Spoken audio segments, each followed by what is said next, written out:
परिचय। बच्चों, कभी कभी हमें ऋणात्मक चिन्हों से युक्त संख्याओं के प्रयोग की जरूरत होती है। तापमान को रेखांकित करते समय हमें इसकी जरूरत होती है। ठंडे प्रदेशों में जहां तापमान 0 से नीचे चला जाता है, ऐसी स्थिति में तापमान को रेखांकित करने के लिए हमें ऋणात्मक संख्याओं की जरूरत महसूस होती है। इस पाठ में हम लोग ऋणात्मक, धनात्मक एवं पूर्ण संख्याओं के समूह, जो पूर्णांक भी कहलाते हैं, उनके बारे में सीखेंगे। उद्देश्य। इस पाठ के अंत में आप निम्न करने में सक्षम हो जाएंगे। पूर्णांकों को परिभाषित करना, पूर्णांकों को संख्या रेखा पर वर्णन करना, पूर्णांकों के क्रम को परिभाषित करना, पूर्णांकों का योग एवं घटाव ज्ञात करना, पूर्णांकों के योग एवं घटाव को संख्या रेखा पर निरूपित करना। पूर्णांक पूर्ण संख्याओं एवं ऋणात्मक संख्याओं का संग्रह पूर्णांक कहलाता है।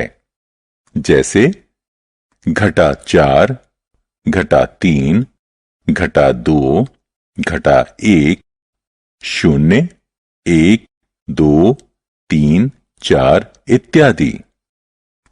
प्रिय बच्चों, आप लोग प्राकृत संख्याओं एवं पूर्ण संख्याओं के बारे में पहले पढ़ चुके हैं। यदि हम इन प्राकृत संख्याओं से पहले ऋणात्मक चिन्ह रख देते हैं, तो हमें पूर्ण संख्याओं के साथ इन ऋणात्मक संख्याओं का जो संग्रह प्राप्त होता है, वह पूर्णांक कहलाता है। संख्या रेखा पर पूर्णांक का निरूपण। यह आकृति एक संख्या रेखा को दर्शाती है, जिस पर समान दूरी पर कुछ बिंदुओं को अंकित किया गया है। इस संख्या रेखा पर एक बिंदु 0 के रूप में अंकित किया गया है। बिंदु जो कि अंकित बिंदु 0 के दाईं तरफ है, धनात्मक पूर्णांक कहलाते हैं। बिंदु जो कि अंकित बिंदु 0 के बाईं तरफ हैं, ऋणात्मक पूर्णांक कहलाते हैं, जो कि घटा 1, घटा 2, घटा 3 इत्यादि हैं। इस प्रकार के पूर्णांकों का निरूपण संख्या रेखा निरूपण कहलाता है। यहां ×2 अंकित करने के लिए हम समान दूरी से दो बिंदु 0 से दाईं तरफ बढ़ते हैं। इसी प्रकार घटा 5 अंकित करने के लिए हम 0 से 5 बिंदु बाईं तरफ बढ़ते हैं। पूर्णांकों का क्रम। एक बार पुनः संख्या रेखा पर अंकित पूर्णांकों का अध्ययन करते हैं। हम जानते हैं कि संख्या 9 संख्या 5 से बड़ी है। अब जबकि हम संख्या रेखा को देखते हैं, तो ज्ञात होता है कि संख्या 9 संख्या 5 से 4 अंक दाईं तरफ की दूरी पर है। इसी प्रकार संख्या 5 0 से बड़ी है, इसलिए यह 0 से दाईं तरफ है।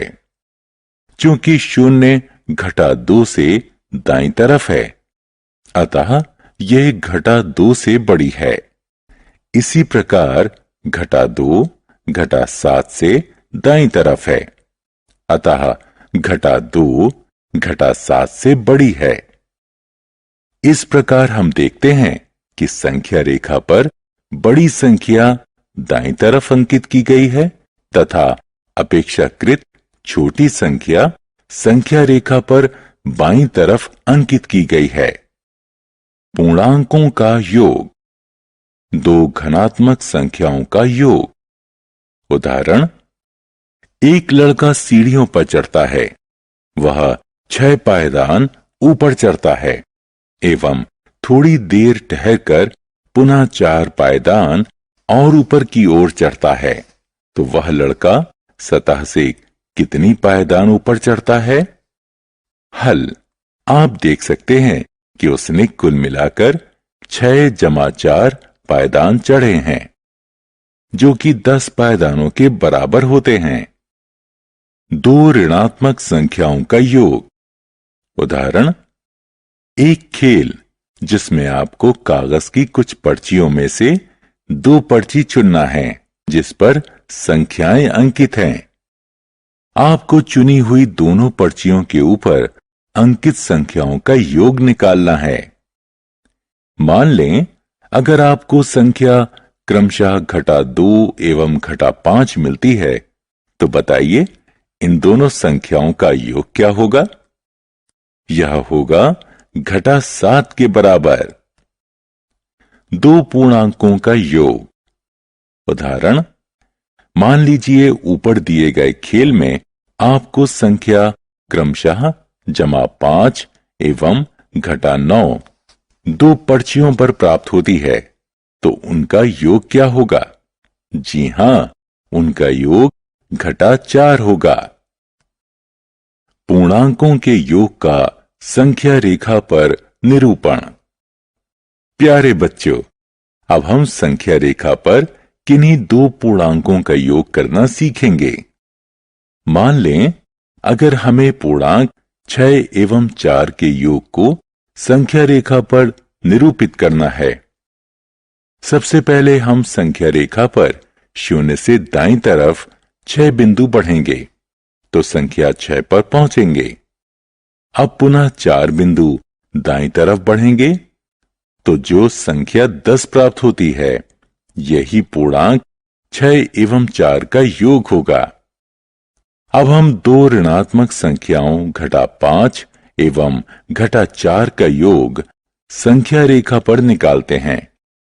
इस स्थिति में हम पहले 0 से बाईं तरफ 5 बिंदु बढ़ते हैं, पुनः 4 बिंदु बाईं तरफ और बढ़ते हैं तो संख्या -9 पर पहुंचते हैं। इस प्रकार हमें पूर्णांक -5 एवं -4 का योग -9 प्राप्त होता है। अतः हमें ज्ञात होता है कि 2 धनात्मक पूर्णांकों का योग सदैव धनात्मक होता है एवं 2 ऋणात्मक पूर्णांकों का योग सदैव ऋणात्मक पूर्णांक होता है। पूर्णांकों के योग का संख्या रेखा पर निरूपण। प्रश्न 1। यदि एक चींटी एक संख्या रेखा पर 6 बिंदु 0 से दाईं तरफ रेंगती है एवं 2 बिंदु वापस रेंगती है, तो यह चींटी इस समय कहां पर होगी? उत्तर, यह 6 जमा कोष्ठक में -2 बराबर 4 यानी 0 से दाईं तरफ चौथे बिंदु पर होगी। प्रश्न 2। अगर वही चींटी 6 बिंदु 0 से बाईं तरफ रेंगती है एवं उस बिंदु से 4 बिंदु दाईं तरफ रेंगती है, तो बताइए कि यह चींटी किस बिंदु पर होगी? उत्तर, यह कोष्ठक में -6 जमा कोष्ठक में -4 बराबर होगा -2 के, यानी 0 से 2 बिंदु बाईं तरफ होगी। योग व्युत्क्रम। मान लीजिए कोई चींटी 3 बिंदु 0 से दाईं तरफ रेंगती है तथा वापस रेंगते हुए उसी बिंदु पर आ जाती है, तो बताएं वो कहां तक पहुंचती है? आप देख सकते हैं कि यह 0 पर है। इसी प्रकार 2 एवं -2 को जोड़ते हैं तो योग 0 होता है।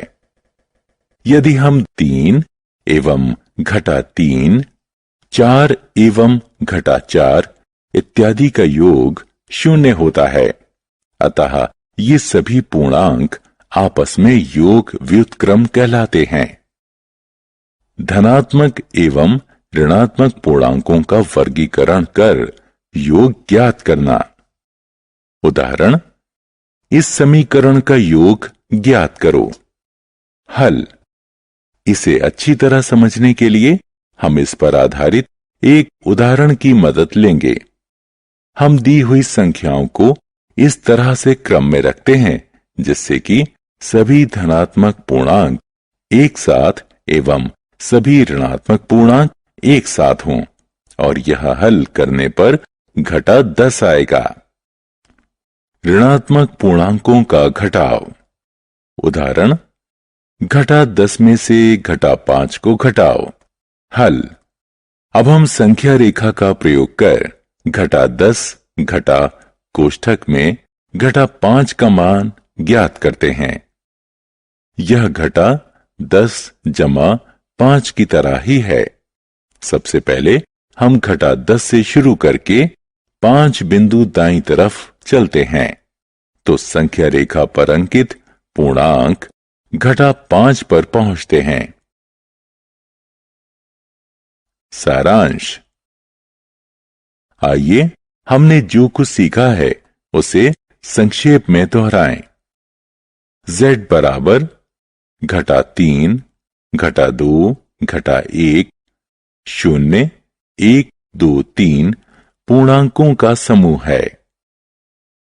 संख्या रेखा पर सभी ऋणात्मक पूर्णांक 0 से बाईं तरफ और सभी धनात्मक पूर्णांक 0 से दाईं तरफ होते हैं। संख्या 0 सभी धनात्मक पूर्णांक से कम होता है और ऋणात्मक पूर्णांक से बड़ा होता है।